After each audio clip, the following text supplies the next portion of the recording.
Hello, Anthony. Hey, Marshall Duke, what's going on? Hello, hello. Nothing much, nothing much. So we are live right now, streaming through. Hold on one second. Let me just. Anthony. Hey, Got my background noise there. We are streaming through Facebook and YouTube tonight. The link is on my page. You guys can share it out. So I'm just going to introduce what we're doing tonight. I am Marcia Duke, a licensed real estate agent here in New York. And today we're going to discuss investing in real estate, how we start this wealth project. And our topic today would be more so on the flipping homes, buying and holding. We're going to talk about that process that's involved in that. I have my guest with me here, Anthony West. He is of West Capital Consultants. This is the guy that you need for your financing for these projects that you want to complete. He is the guy. So I'm going to have him introduce himself, talk about what he does, and here is Anthony. hello everybody. My name is Anthony West. Facebook, YouTube, and everyone that's joining with us today. I'm the CEO, president of West Capital Consultants LLC. We are a alternative lender. We arrange financing both locally and nationwide for residential and commercial property owners, primarily helping those out who are looking to invest in investment homes or refinance or purchase. So we primary job is just to help those people out, those investors that are looking for some immediate financing. We typically could fund deals in less than 2 weeks. So we are very, very aggressive. We have many partners that partners with us. Some are banks, some are private lenders, some are hedge funds. So we pretty much have it all, and we're growing. We're fairly a new company that just launched within a year and a half, but our base is expanding, and we're growing. We have many partners that are coming on, and so I'm happy of the direction of where we're going at the moment. So just wish us luck as we continue to help our society. That's amazing. That's amazing, Anthony. So most people may not understand the process involved in flipping and buying and holding real estate. The financing process is much different from traditional first-time home buyer when you're lending through a mortgage banker. It's a lot different. That process is more based so on you, your finances, your credit. With the alternative lending, it's a little bit more of a leverage where it's more so asset-based too, right, Anthony? Yes, it's primarily asset based. But what I want to really first talk about, which is very critical, are the three primary principles of real estate and any type of investing. And working in mortgages for some years, over 18 years, people have called me up and they say, "Oh, I want to get a mortgage." I said, Mhm. "Well, let's talk about it." So they said, Right. "Well, um, I want to buy a home." I said, "Well, how good is your credit?" I don't know. Well, even if you're buying, whether it be for a primary home or whether for an investment home or whether for it's hard money lending, you still have to Mhm. know your status. You have to Right. know who you are. So I said, "Well, how much money do you have?" Well, we have a few $1,000s. Not really enough. What's your income like? Well, I'm not sure. Well, me and my wife make about 40 grand. So the key thing I want to talk about when it comes to real estate investing is the three principles that I always preach: is preparation, uh, Mhm. planning, Mhm. and execution. Okay, Definitely. when whether you, even with hard money lenders, they want to know, well, who are you? Because I want to protect my interest as well. If Right.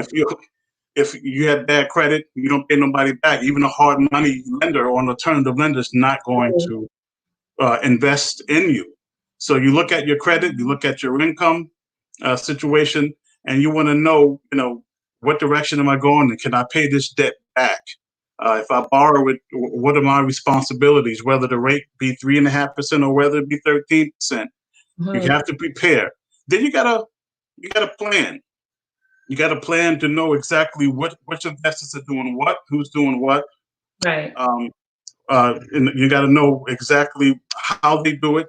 So you got to plan to know, okay, who should I go to once I prepared myself, once I know my income is right, once I know my credit is right. Now I know where to go. And then you Right. got to put that thing into execution.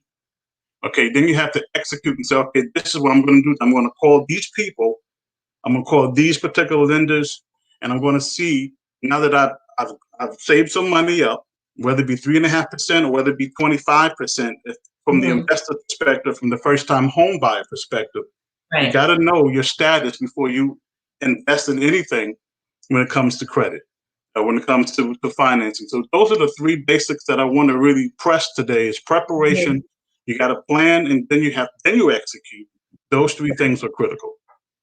Indeed, definitely. And anything we do, planning, preparation, and execution is extremely key, because I don't think anybody's going to wake up one day and be like, okay, I'm going to buy a house tomorrow. It doesn't work that way. I'm going to flip a house tomorrow. It doesn't work that way. Absolutely. And I've gotten just that. I want to buy a house. So I said, well, hey, okay, what have you done to buy? And it's annoying, because you take these phone calls from people and they really don't plan. They really don't know and they say, hey, when you run their credit, it's a 530. Right. I said, well, Right. I don't know if you're going to go far with the 530. So, Right. so it's really important that you really know what you're doing when it comes to investing. Now, you mentioned hard money, and that's what we're talking about today. Mm-hmm. When it comes to hard money, one thing, the people that are looking for hard money, one thing that is not, the first time home buyer, this is not for you.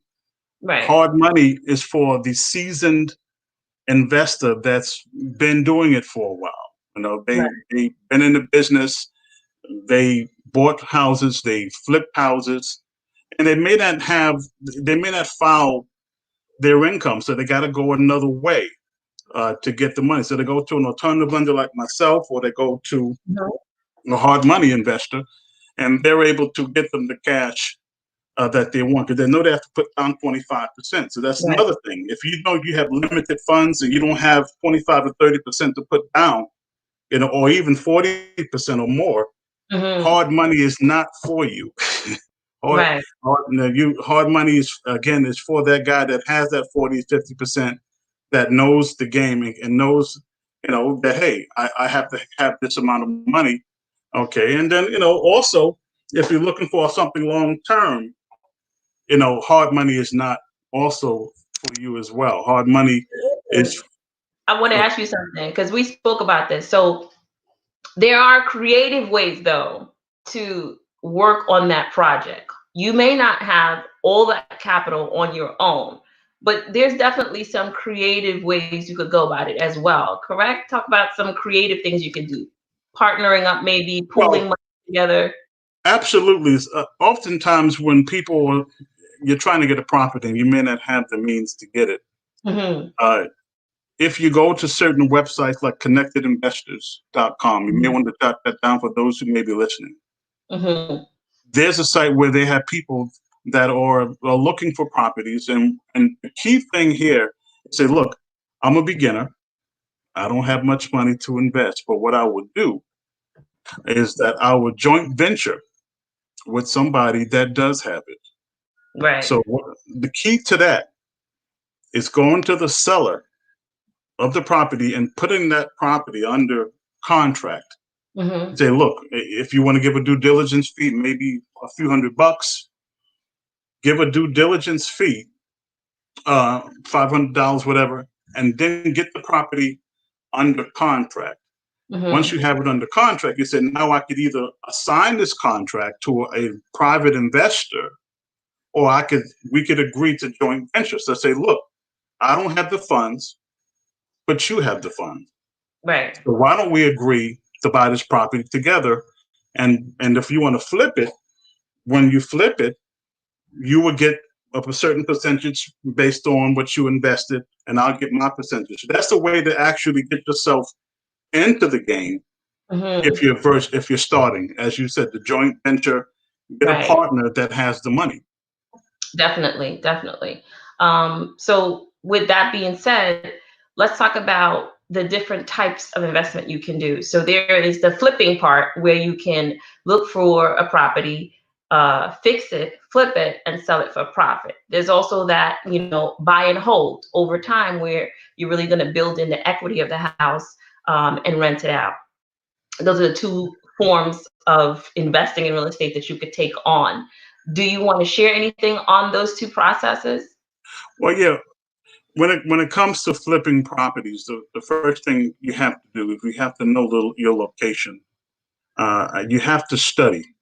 When I say study, know the neighborhood that you're looking to invest in. Know how much money you have to invest in it. And the key is do the demographics, because that's going to make you most successful. If you know, there's a thing in flipping which is key. It's called after repair value. It's called Right. ARV. Right. The key there, in order for you to know what something is going to be worth, you have to know what's selling in the community at the moment. Right. I'll get a property that's in distress. It's well discounted. But once I fix it up, it's going to be worth a lot more. So the key thing is go get about at least 6 or 7 comps or comparatives. Right. And say, okay, look, these properties sold within the past 6 to 12 months. So I know that if I get this property and I put the work into it, it's going to sell for that amount. And that's the key to flipping houses. You got to know what the after repair value would be. And so because you may get the property for $200, but once you fix it up, it's going to be worth $370. Right. Right. So then I'll say, okay, so what I'll do, let me get my 20%, because that's usually what's required. It's 20% down of the acquisition price. And then they will give you, most likely, investor will give you 100% of the rehab. So even if you have no experience, most lenders will give you 100% of the rehab work. But you have to come in with about 20% of your money for acquisition. Right. So then they do the studies and they say, okay, well, look, they will study your comps and say, okay, well, you got some pretty good comparatives here. I believe that you're right. That property will be worth $350. So we'll grant you the money based off of your homework, because you put the work in, you did the study, and we'll give you 20% down. We'll give you the rehab, and then when you flip it, you want to make that profit. And usually those margins could be, a 50% markup. I mean, let's say you get it for 200 and you sell it for 350 after you pay the mortgage off, you could net about 50, 60, 70 grand. Right. Okay, so the key thing is study the market. You got to know what's going on, what's selling in the community, and that's going to help you. Now, holding is something different, because when you buy a property, you're not looking to flip it, but you want to hold it for rental purposes, rental advantages. So you look at the going rent, you say, look, it's a 4-unit property. Man, I could get some crazy money for this. So what you do is that you buy it, and you say, okay, and you fix it, and then you look at it for more of a long-term effect. So hopefully you get your money's return within a few years, what you put into it. But the bottom line is, this is what we call generational wealth. Real estate is one of the key components to create generational wealth, for the real estate investor. And you buy, whether it be 2-family, 4-family, 10 to 20 unit. The key is generational wealth. You keep it, you hold it, and you make your money on it. Definitely, definitely. So I'm going to read a comment here. Someone says, how do you find out the rehab cost for an area? They want to know how you, go ahead.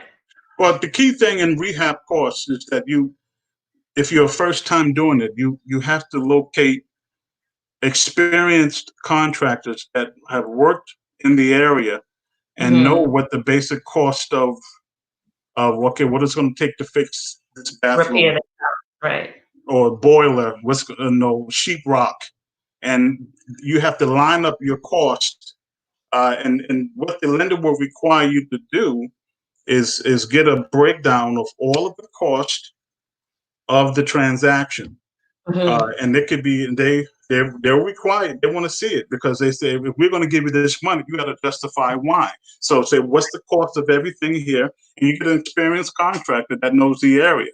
Uh, maybe you're a contractor. If not, you have to partner with someone that will do it, and I you think want to and cut the cost. I think that's key in all of this, the contractor aspect of it, because after you purchase, right, and you have to do this work, that is going to play an important part of how much you spend because you want to make a profit. So you don't want to put everything into the property where you're so high in cost and repair that your profit goes down.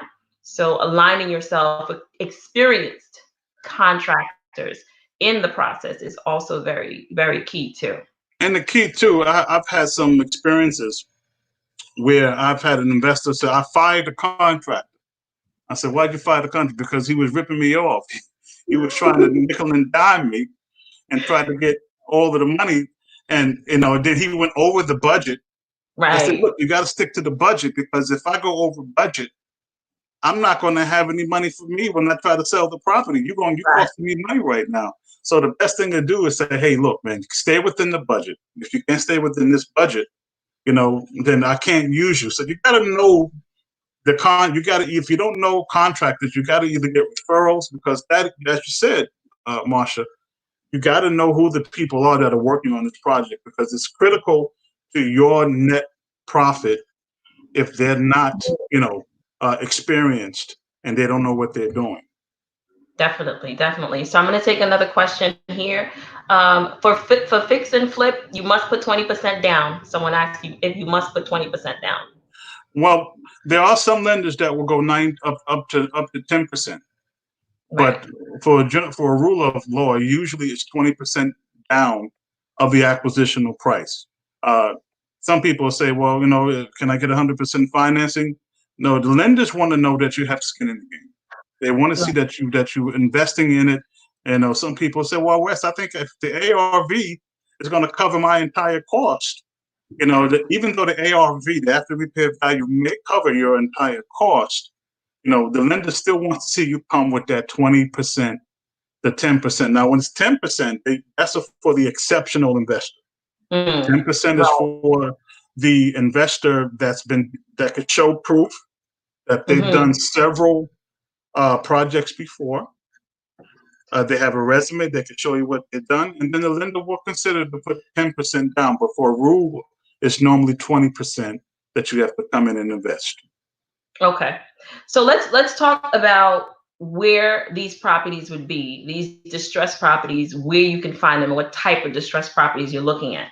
So I'm talking about short sales, foreclosures, bank-owned properties, and real estate for auction.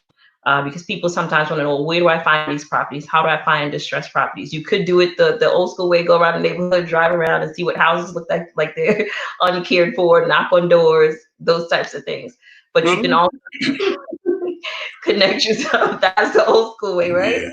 But there's plenty of data that you could buy. There's websites for sale by owner, stretchproperties.com. There's so many websites that you can go to. You can Google Hmm. them, and you could join some of the websites that tell you where the bank foreclosures, where all the distressed property. I have a guy that gives me data. He Right. got email addresses. He got telephone number of the owner, cell phone, email, all that. And you just call them up and say, "Hey, I see that you're trying to get rid of your property. What's up? Let's go. Let's talk about the details." So they're everywhere. You Hmm. don't have to drive around and look for those little bandit signs Right. that say, "Hey, I'll buy houses for cheap." You know, the internet is filled with information. Yes. You can go on Yes. Google and you can find it. It's available for you. You just Hmm. got to know. But I said earlier, connectedinvestors.com is a website for the new investor and for the seasoned investor. You can go on that site and you can say, "Hey, you can get a profile. So I'm looking to invest." And there's a big, wide platform of new Hmm. investors, and you can just go for broke right there. And there's so much Right. information for you. Right. Definitely, those are the places. In this process, you're going to have to do your research, right? You're definitely going to have to do your homework, do your research to find the right property in the right location for you. So, just to talk about short sales and that process of what it really means to find and buy a short sale. Just a little experience on my end. When I initially bought my house, my first contract was on a short sale. And at the Hmm. time, I didn't know the time frame and everything that was involved in that process. That's for someone who has the time to wait to do that process because it could be Right. very. And as an agent, I would see those in my MLS database. This is a short sale. It will list the price, let's say 300,000, and I'd get a call. This house is for 300,000. But in the process of it, that price is not guaranteed until the bank has approved the price. So, is there any insight on short sales that you have experience with that you want to talk about? No. I mean, when it comes to short sales, um, it's tedious. It really Yeah. is tedious. I even when helping my brother when his house was a short sale, it took 9 months, Hmm. but it was Sometimes. worth it. I got him a 3% interest rate. Hooked him up, 30-year mortgage. He was very happy.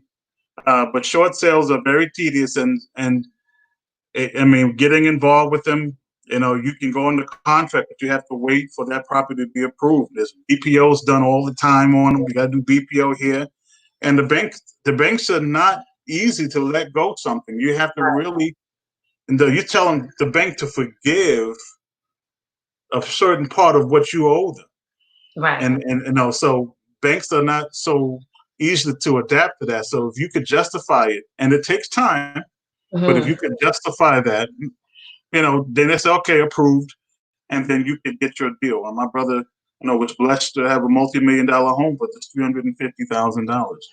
They Right. approved it. They justified it, and it was a blessing. So I don't have any insight to how to cut through that red tape, and but I know that if you have the time, as you said, it may be worth it. Right. It's no really red tape to cut through. It's a process that you just have to be willing to go on that journey for. Pretty You know, much, it's yeah. a needle in a haystack to find something good. If you find it, you can't be a first time homeowner that wants to move in a house in 3 months because it's just not that type of process. If you have Look, it could vary. Some could get done.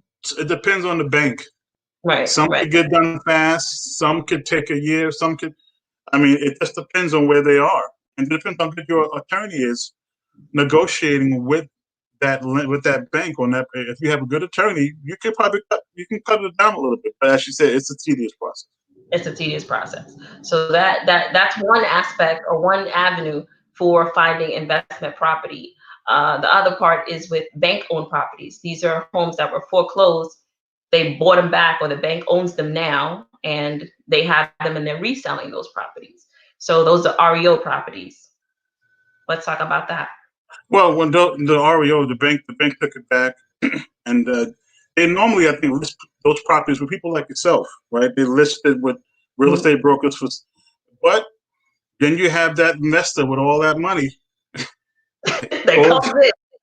all the because what I got. Oh, I know who you are. Right. You the one with all that millions of dollars. So I tell you what, I got a deal. I got about 25 properties right here for pennies on the dollar, giving you a price. Because look, the banks don't want toxic numbers. They don't want toxic profit. They want to get rid of toxic people. Property. So they're going to give it to the guy or to the entity that has the money. They may Mhm. list it with a real estate broker, but sometimes they say, hey, look, if I know somebody that got cash, cash is king. Cash You is know, definitely. they'll buy an REO property in a heartbeat. So And that most of the times, sometimes they need work. I've seen where the bank will fix some of them and resell them. They will put the work in, but the majority of them need a lot of work. And the traditional loan, again, is not going to get approved for the condition of the house. So true. those are the issues involved. One of the reasons why I wanted to do this presentation today was because to help people understand that there's so much information floating out there, and we hear things and they sound so good, and everybody makes things sound so easy. Let's just flip this house. Let's just get into investment. But the process of it is not as simple and easy, and there's so many moving parts to do this that you really have to get a good understanding of it. Purchasing an REO home is not easy because you have so much competition with investors. They Right. have the cash. And when we say cash, we mean they have that line of credit, I that got it. they have already established. They're able to go in and purchase. The bank already lost money, so they don't want to wait on financing. They don't want to wait for your mortgage to get approved. Exactly. And the banks, look, the banks are they up on it. They know what's going on. They know that these guys want to buy these properties and flip them. So the banks Right, sometimes are not easily to give up a lot. They say, look, we did a BPO. We know that this property is worth $300,000. So don't think you're gonna come up in here and get it for $120. right, You right, know, you're gonna have to pay. You have to pay close. You know, the margin is going to be lower than what you think it's going to be, even for right. the cash guy, because they know you got somebody on the outside that's going to buy it. You know, you want to get it from me for 100, you want to sell it to some guy for 300, and you want to walk away with 200 grand. Banks are smarter now. They know that that's what people want to do, and they're not so easily to give it up like that. Definitely, definitely. And so there is that one other aspect I want to talk about for finding these properties is that foreclosure aspect.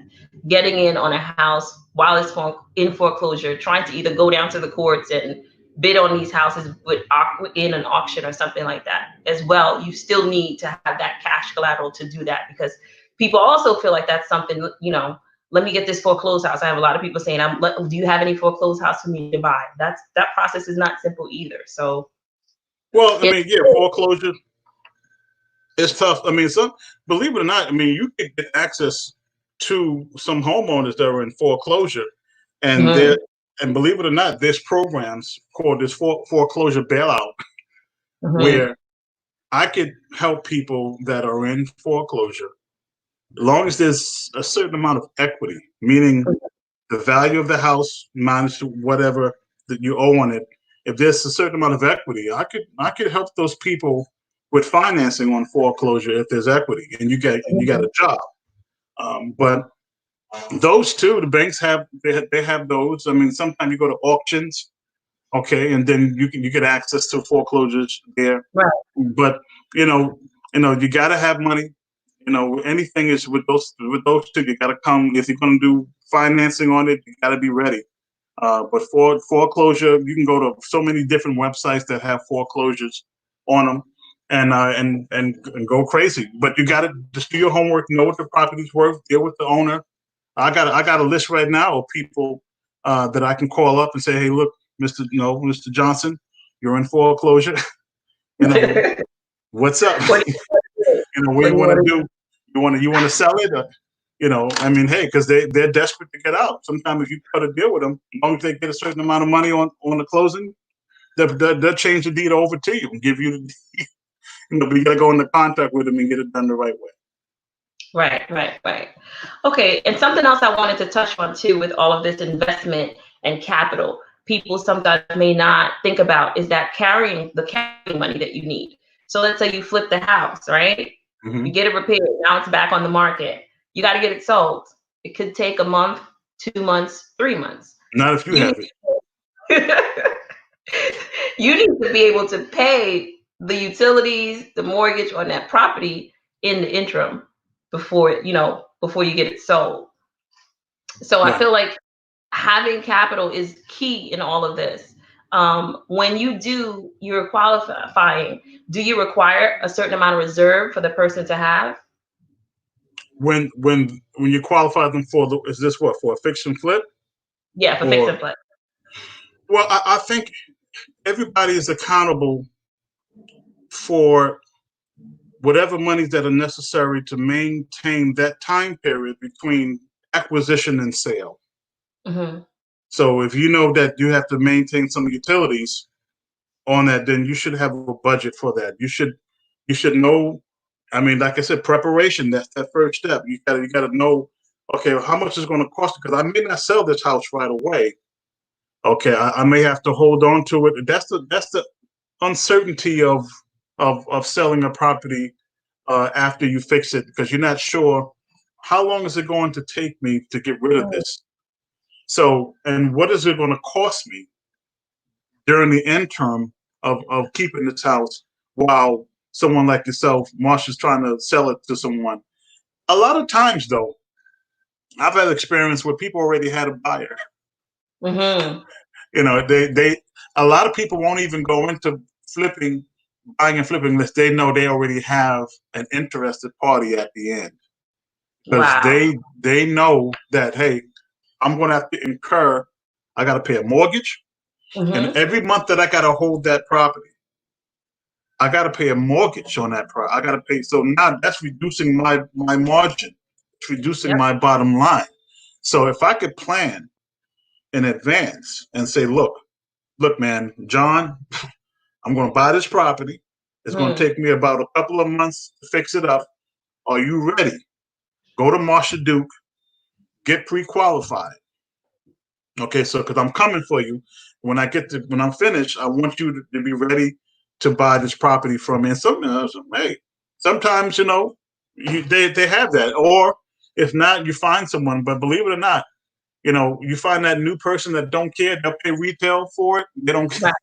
You know, they may not know what you got it for, but Right. they just want to move in. And if the price is right, you know, they'll move in. And even if you get it for pennies, you know. So some people actually plan for that, Marsha. They actually plan ahead for that to get that in buyer.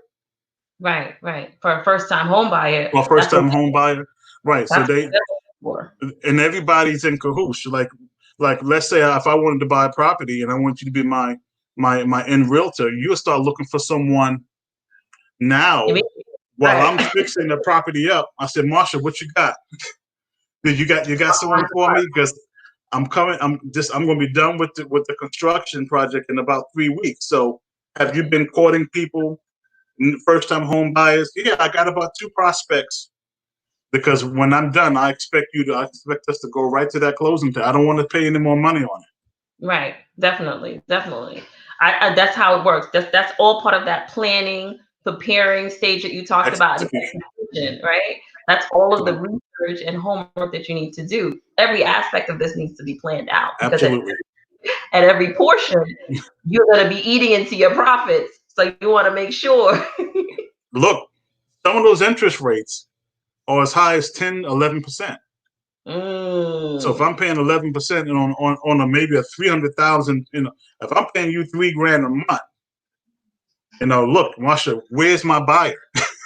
Because I got to push out another 3,000, and my bottom line is decreasing every time I got to make that payment. So my goal is you got to be on point, have that first time home buyer pre-qualified, and let's go. Right. Because alternative lending is more expensive, right? So you pay It's a lot higher. more. The interest rates on hard money and alternative lending start at about 8. Okay, and in some cases you can get them like 7.5, but most alternative lending is from 7 to 10, and then hard money is double digit, and hard money is 12, 13%. You know, so you really want to hurry up and get out of that loan as fast as possible. And someone said with points. No doubt. Oh yeah, points. You know, hey, they hit you with 3 or 4 points, then the broker, you know, got to charge just 2 points. Now you're paying 5% in origination points, and it could be expensive. But you have to always, again, if you're good with math, you got to know that if I sell this property, I got to pay this. I got to pay taxes. I got to pay the attorney. I got to pay the realtor. It adds up. Yes. So you got to know. You got to know what's up with it. You got to plan it. That's why it's key to have a game plan with it. You know, we talk about this, and it's something that for me, I'm passionate about people investing in real estate in every area. Either you're a first time home buyer, or you're going to buy, fix and flip, or you're going to buy and hold. But the key part is to understand the process and planning, because you can't just wake up and do this tomorrow. You can't just call Joe Schmo on the phone, a contractor from anywhere, and say, you know what, I want to get some estimates for you to help me figure. You have to know people. You have to know people. You have to research people. You got to be vetted people. And this is why I wanted to connect with you, because I'm connecting myself and networking with people that are, you know, in the game. They know what they're doing. They're going to send you the right direction and connect you with people, because the core part of this is your network when you're doing this. That's the core 100%. part. You know, and like you said, you know, as we have, and we must realize that, you know, anything is possible, but I can give yourself a year. You know, if you really want to plan to get into the game, you know your financial status, know that you can't just wake up and do it. You know, education, this YouTube tutorials, there's so many different things that you could learn. You could go to have a friend, go join the class, go to school, but you just don't do this on a whim, because that's what's going to cause you to fail. All right. So the best thing to do is to properly prepare for tomorrow. By saving your money up, knowing your credit, knowing what you have. Again, the concepts go across boundaries. Not hard money, alternative lending, first time home buyers is all the same thing. You got to plan. Mm-hmm. Definitely plan. I thank you so much, Anthony. We have some questions earlier. If anybody has any more questions, please drop them in the comment section. I just want to mention our sponsor for tonight, Black-Aid. It is a digital platform for business owners and non-for-profit entities. And I put the information across the screen earlier, but thank you, Black-Aid, for sponsoring us for this event tonight. I appreciate that. Guys, I also have our connections, our Facebook and Instagram and emails running across the screen. Stay connected with Anthony. I also have a sign-up sheet in the comment section. If you would like one-on-one consultation with Anthony or myself, fill that out, and we'll definitely reach out to you for that.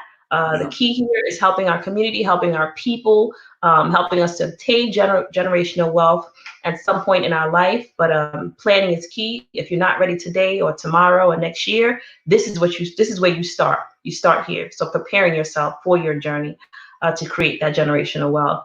Plan your work. Before we round up, just plan your work. I'm reading a comment. Plan your work. Work your plan. Exactly. Plan your work and work your plan is extremely important in this process. Of course, if you maybe get some insurance money, then you can go ahead and buy a property cash tomorrow. But I mean, you know what I'm saying? But other than that, most of us got to work hard. You got to work hard. You got to work hard. You got to do your homework. And anything you do, anything you do, you want success, it don't come easy, right? There's nothing that you do on this earth that's going to come easy to you. But I stress the fact that, it's time for us to get involved in some things that's going to help our economy, our wealth, Black economics, and also generational wealth to help us grow in that manner. So this is what this platform is for. This is what the Wealth Project is about. And I want you guys to stay connected. So Anthony, if you have any last words before we finish up? Well, just to keep, like I said, everybody be encouraged. It's a journey.